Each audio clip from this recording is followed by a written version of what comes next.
Good morning to all. Welcome to TSL school. हम पढ़ रहे हैं कक्षा 10 हिंदी संचयन भाग 2 का पाठ्यक्रम। आज हम संचयन से पार्ट 2 पढ़ेंगे। पार्ट 2 में आपको गुरु दयाल सिंह जी द्वारा लिखा गया एक लेख दिया गया है जिसका शीर्षक है सपनों कैसे दिन। सपनों कैसे दिन मतलब हमारे बचपन के दिन। गुरु दयाल सिंह जी ने अपने बचपन के दिनों को हमारे साथ साझा किया है। अपने बचपन के अनुभव, अपने बचपन की यादों को हमें बताया है कि किस प्रकार से हम अपने बचपन की बातों को भुलाए नहीं भूलते हैं। और हमारा बचपन जो है, बचपन में हमारा जो मन है वो इतना कोमल होता है कि हम किसी की भी बात को सुनकर उसे अनसुना करके और हमारे मन में जो बात हमारे मन में होती है उन्हीं बातों को हम करते हैं। मतलब हमारा मन पर कोई कंट्रोल नहीं होता है। तो शुरू करते हैं हम हमारा पाठ सपनों कैसे दिन। मेरे साथ खेलने वाले सभी बच्चों का हाल एक सा होता। नंगे पांव, फटी मैली सी कच्छी और टूटे बटनों वाले, कई जगह से फटे कुर्ते और बिखरे बाल। मतलब लेखक बता रहे हैं कि बचपन में बच्चों का हाल कैसा होता है। खेलने जब वो जाते हैं तो नंगे पांव, फटी मैली सी कच्छी होती है, टूटे बटनों वाला या कई जगहों से फटा कुर्ता और बिखरे हुए बाल। मतलब बच्चे जो हैं उन्हें पता ही नहीं होता है कि वो किस तरह से अपना हाल बनाए हुए हैं। जब लकड़ी के ढेर पर चढ़कर खेलते नीचे को भागते तो गिरकर कई तो जाने कहाँ कहाँ चोट खा लेते और पहले ही फटे पुराने कुर्ते तार तार हो जाते। धूल भरे कई जगह से छिले पांव, पिंडलियाँ या लहू के ऊपर जमी रेत, मिट्टी से लथपथ घुटनों को लेकर जाते तो सभी की माँ बहनें उन पर तरस खाने की जगह और पिटाई करती। मतलब अगर बच्चे मिट्टी में सने हुए गंदे होकर आते हैं तो उनकी जो माँ और बहनें हैं वह उनके ऊपर तरस खाने के बजाय उनकी और पिटाई करती है कि अच्छे से तुमको नहला धुला कर भेजा था और तुम क्या हालत बनाकर आए हो। कईयों के बाप बड़े गुस्सेले थे। पीटने लगते तो ये ध्यान भी न रखते कि छोटे बच्चों के नाक मुंह से लहू बहने लगा है या उसके कहाँ चोट लगी है। परंतु इतनी बुरी पिटाई होने पर भी दूसरे दिन फिर खेलने चले आते। मतलब बच्चे जो हैं उनको अपने मन में वो किसी बात को रखते नहीं है। पहले दिन इतनी बुरी पिटाई होने के बावजूद भी बच्चे वापस वही उसी हाल में खेलने के लिए चले जाते हैं। यह बात तब तक ठीक से समझ में आई जब स्कूल अध्यापक बनने के लिए एक ट्रेनिंग करने गया और वहाँ बाल मनोविज्ञान का विषय पढ़ा। बाल मनोविज्ञान मतलब चाइल्ड साइकोलॉजी है ना। बच्चों के बारे में हमने जाना कि बच्चों का मन कितना कोमल होता है।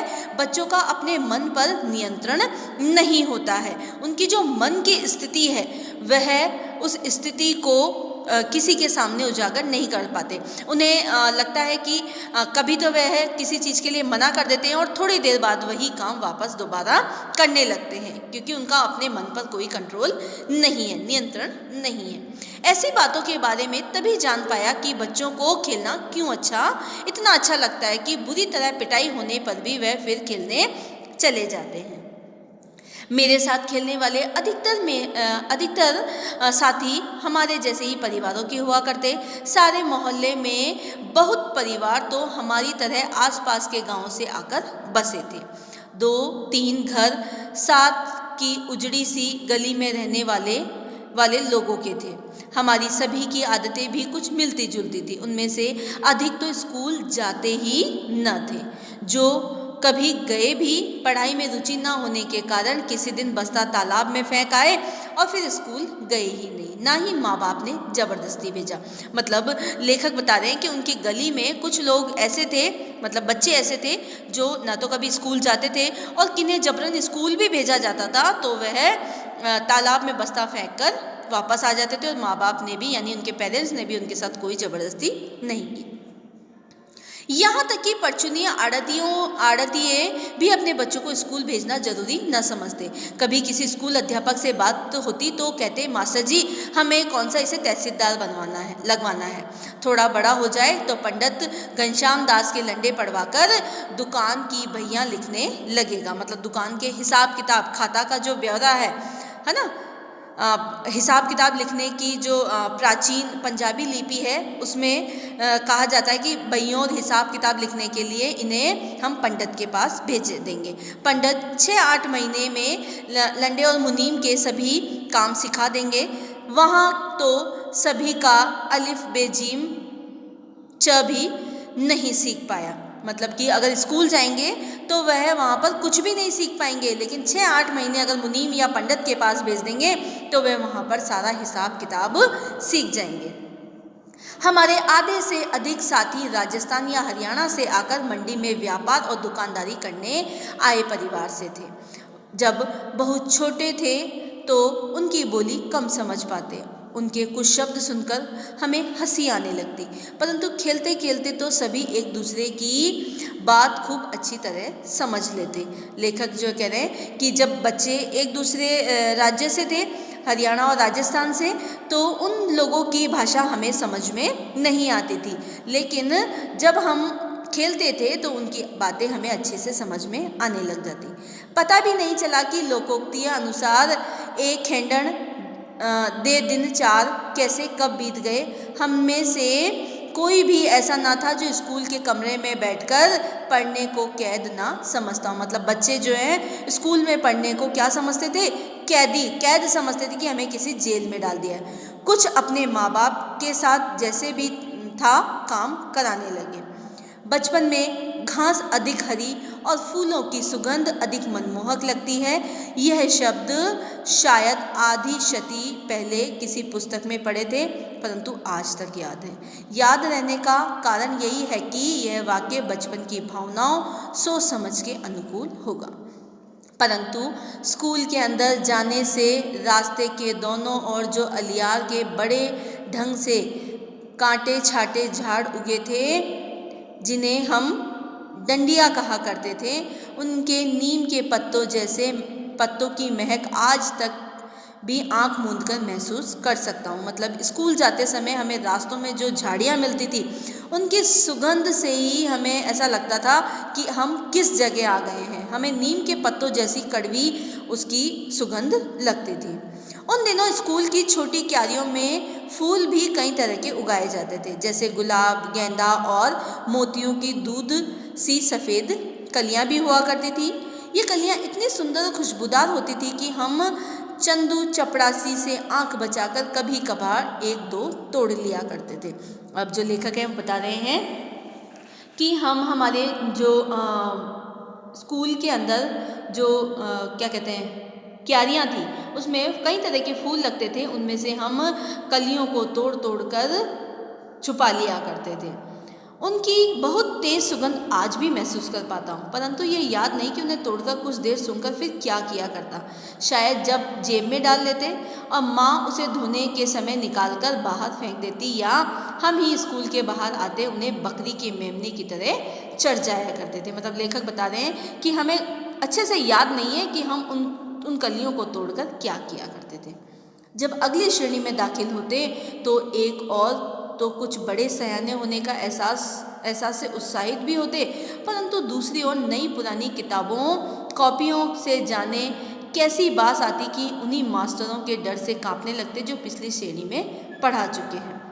अब लेखक है जो ये कह रहे हैं कि हमें नई श्रेणी में जाने, मतलब अगली क्लास में जाने पर हमें ऐसा लगता कि अब हम बड़े हो चुके हैं, हम सयाने हो चुके हैं। इस तरह का उत्साह तो हमारे अंदर था ही, लेकिन जो नई पुरानी किताब थी उनकी जो बात थी, या फिर मास्टरों से डर कांपने लगता था कि अब फिर से वही किताबें उसी तरह से हमें पढ़नी पड़ेगी और मास्टरों की डांट खानी पड़ेगी जो हम पिछली क्लास में उन्हीं टीचर से पढ़ चुके हैं। तब स्कूल में शुरू साल में 1-1.5 महीना पढ़ाई हुआ करती, फिर 1.5-2 महीने की छुट्टियां शुरू हो जाया करती। अब तक जो बात अच्छी तरह याद है वह छुट्टियों से पहले और आखिरी दिनों का फर्क था।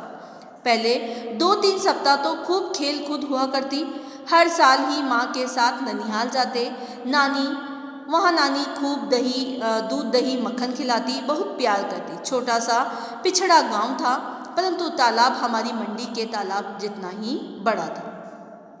दोपहर तक तो उस तालाब में नहाते, फिर नानी से जो जी में आता मांगकर खा लेते। नानी हमारे बोलने के ढंग और कम खाने के कारण बहुत खुश होती। अपने पोतों से हमारी तरह बोलने और खाने पीने को कहती। जिस साल ननिहाल न जा पाते उस साल भी अपने घर से थोड़ा बाहर तालाब पर चले जाते, कपड़े उतारकर पानी में कूद जाते। फिर कुछ समय बाद भागते हुए एक रेतीले टीले पर जाकर रेत के ऊपर लेटने लगते। गीले शरीर पर गरम रेत से खूब लथपथ कर उसी तरह भागते। किसी ऊंची जगह से तालाब में छलांग लगा देते, रेत को गंदले पानी से साफ कर फिर टीले की ओर भाग जाते और यही हमारा क्रम चलता रहता। यदि याद नहीं कि ऐसा हम 5-10 बार करते या 15-20 बार करते। मतलब लगातार हम इस टीले के ऊपर भागते रहते और अपने को मतलब मिट्टी में लथपथ करके फिर पानी से उसे धो देते थे। कई बार तालाब में कूदकर ऐसे हाथ पांव हिलाते लगते जैसे बहुत अच्छे तैराक हो, परंतु 1-2 को छोड़कर मेरे किसी साथी को तैरना नहीं आता था। कुछ तो हाथ पांव हिलाते हुए गहरे पानी में चले जाते तो दूसरे उन्हें बाहर आने के लिए किसी भैंस के सींग या दुम पकड़कर बाहर आने की सलाह देते, उन्हें ढांढस बंधाते।